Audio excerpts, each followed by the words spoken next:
Bonjour et bienvenue dans cette capsule dans laquelle on aborde un sujet qu'on sous-estime très souvent, mais qui fait extrêmement mal. Ce sont les micro-agressions. Ces petites remarques ou gestes qui semblent souvent banals, vraiment inoffensifs, mais qui en réalité piquent comme des moustiques. On le sait, une piqûre ça va, mais des dizaines de piqûres par semaine, là ça gratte, ça épuise et ça laisse même parfois des traces sur le long terme. Alors pour commencer, c'est quoi une micro-agression? C'est une remarque, un geste, une attitude qui véhicule souvent inconsciemment un préjugé ou un stéréotype. C'est subtil, c'est répété et ça peut être extrêmement blessant pour la personne. Voici quelques exemples concrets. Tu manges juste de la salade à un collègue qui est végétarien et il mange de riz à une personne qui est asiatique. Ou t'as de la misère à dire les R avec un rire moqueur. Ah oui, t'es vraiment capable de porter cette grosse boîte-là à une femme? La blague, elle peut sembler anodine, mais pour la personne qui reçoit ce type de commentaire, à répétition, c'est vraiment lourd et blessant. Et pourtant, on appelle ça micro, mais pourquoi? C'est parce que c'est pas toujours direct ni violent. C'est insidieux et c'est la constance de la répétition qui rend les remarques épuisantes pour la personne qui les reçoit. C'est souvent lié au genre, à la culture, à l'apparence, ou à la langue, ou encore à la religion.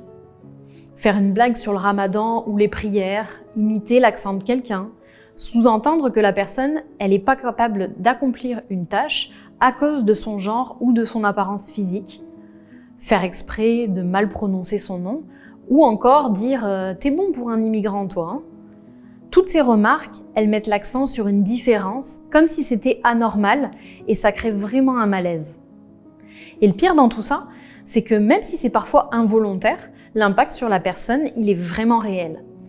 Même si une micro-agression n'est pas dite méchamment, ça n'enlève pas l'impact réel qu'elle a sur la personne qui la reçoit. On peut avoir une bonne intention et blesser quand même. Alors les micro-agressions, elles ont des conséquences majeures. Ça peut être le départ silencieux d'un bon employé, l'isolement, une perte de motivation, une ambiance tendue au sein de l'équipe, une baisse de productivité et même une perte de confiance et d'estime de soi de la personne qui a reçu cette microagression. Les gestionnaires, dans tout ça, souvent, ils comprennent même pas pourquoi il y a des talents qui quittent l'organisation alors que tout semblait bien aller en apparence. Alors voici quelques phrases qu'on a vraiment entendues en entrevue ou en emploi. Tes expériences, elles valent rien ici. Ton CV, il vaut rien pour nous. T'arrives ici, tu dois recommencer à zéro. T'as un fort accent, j'ai peur que les clients, ils te comprennent pas. Certaines de ces phrases, dites autrement avec bienveillance, elles auraient vraiment pu mieux passer. Mais quand c'est sec ou dit avec jugement, ça brise des gens. Surtout lorsque la personne elle exprime son malaise et qu'on lui répond « oh reviens-en ». Ce genre de réponse invalide complètement son ressenti et ça peut laisser vraiment des traces profondes. Alors si vous vous demandez comment savoir si j'en fais une, en fait ça nous est tous déjà arrivé. Mais plus on y est sensible, moins il y a de chances que ça arrive. Et bonne nouvelle, on peut vraiment apprendre à les reconnaître. On peut aussi observer les réactions non verbales de la personne qu'on a en face de nous. Ça va être un rire forcé, la personne qui va baisser le regard, elle va changer de sujet ou alors elle va même se retirer ou devenir silencieuse. Il peut y avoir des soupirs, des épaules affaissées.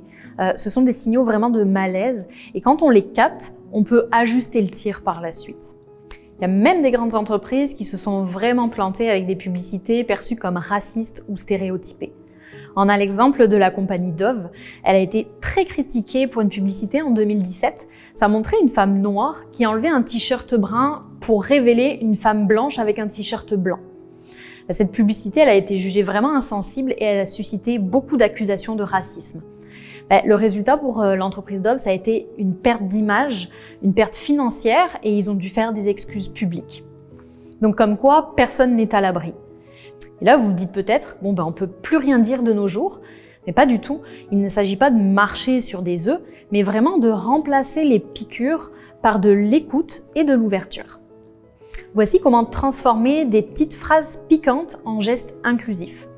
Au lieu de dire « t'es forte pour une femme », dites « j'apprécie vraiment ta contribution » Ou à la place de dire « t'as un fort accent », essaye de dire « est-ce que tu pourrais me répéter, j'ai pas bien compris ». Et surtout, tu viens d'où pour de vrai? Ou j'aimerais ça connaître ton parcours. Juste poser la question, ça change vraiment tout. Vous pouvez aussi poser des questions qui sont plus ouvertes avec sincérité. Qu'est-ce que tu apprécies dans ta nouvelle ville? Est-ce que tu as des traditions que tu aimerais nous partager? Est-ce qu'il y a des défis que tu as rencontrés ici en arrivant? C'est vraiment important d'inviter la personne à parler, à l'écouter et à la valoriser. Et donc en résumé, une microagression, c'est vraiment comme un moustique. Ça a l'air petit, mais ça tape vraiment sur les nerfs. Ça peut vraiment empêcher de dormir et même rendre agressif en retour. Ça laisse des marques et ça éloigne beaucoup les gens.